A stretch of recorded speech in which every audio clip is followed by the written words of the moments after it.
are three requests to make, demands, in fact, to make on behalf of humanity. One, all the case files must be opened on all those who've been killed as a result of intolerance. I don't care whether they were said to have abused this avatar or this prophet or not. The important thing is that they have been extrajudicially murdered. And time again, these files disappear. The students who butchered, who killed in public, in open daylight, in the presence of armed police, the students who were arrested have been released. I understand that the police, some police commander made a comment that they are not expected to go and manufacture accused or the criminal perpetrators. Imagine that kind of language coming from those who are supposed to protect us in this country. Something was done there. Films were made. The students who chased that girl into what you considered safety, they're known. Some of them were arrested, and then they were freed. And we say that we're living in a civilized society where royal heads like Sulu Gambari can insist that those who happen not to believe in his own pathway, our own traditional ways of worshiping any deity, whatever, of our own choosing. If you don't believe in those deities, that's your problem. Follow yours. Nobody has disturbed you. Nobody has come over and said, come and join us. No. Some people say, we believe in giving honor to the goddess Oshun, and we have a festival called Isese, and we want to celebrate that festival. Just what is your goddamn business to prevent them simply because you're sitting on a throne? And yet, they get away with it. Time and time again, they get away with it. I think it is about time to speak truth to one another. Not just to governments, not people just to government, but people to people.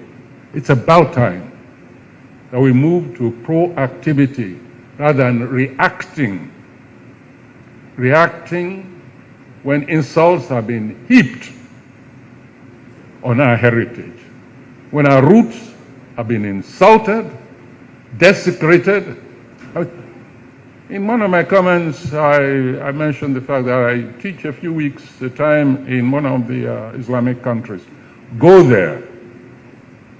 Go there and see how non-Muslims are treated. They're treated as human beings, as equals, entitled to all the benefits of society. Go to the supermarkets.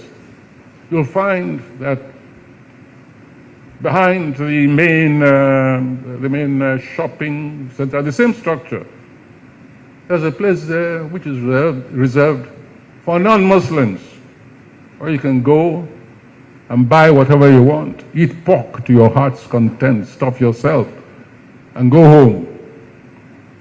And there are liquor stores there. You can go and buy your drinks. Nobody disturbs you. Just don't get drunk on the streets. And there you see the other side of that society. And yet here you have motor drivers, laborers earning a pittance, being set upon and burned to death simply because they are driving a lorry full of beer. Is anybody forcing beer down your throat? The man is earning a living and is catering to those of us who say, yes, we're ready to be damned to hell for drinking beer or wine or whatever. That's our business. You go there, as you come out of the airport, right in the open there's a supermarket. Right, as you come out of the airport, right within the airport, where you can buy your drinks.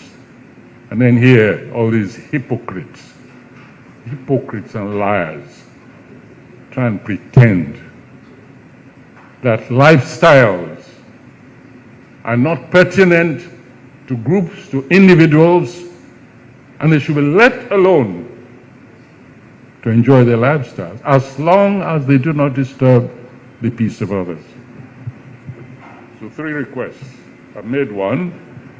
The files should be opened, beginning with Deborah, on all those who are being killed extrajudicially in the name of religion. 2, I want all of us who have connections anywhere in the world, in fact, beginning here,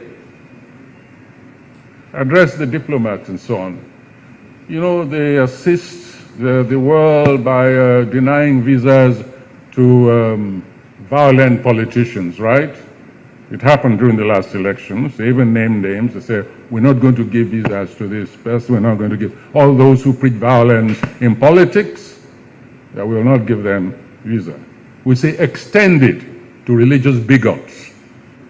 Extend this to those who preach and who applaud violence in the name of religion. Let's tackle the embassies. Tell your governments, they assist us. These people, they live here, these hypocrites, they go to these other places, they drink to their heart's content, debauch themselves anyhow, then they come here in the name of piety. They can restrict our own lifestyles, our own choices. 3, it's about time we demanded, on behalf of traditional religions, an annual holiday like Islam and Christianity. We've had enough. We had enough of being second-class citizens in this nation. So, equal time, equal space, we demand public holidays. We demand it of state governments, local governments, and the federal government. We want an annual public holiday. Those are my 3 demands in this home of the Muses.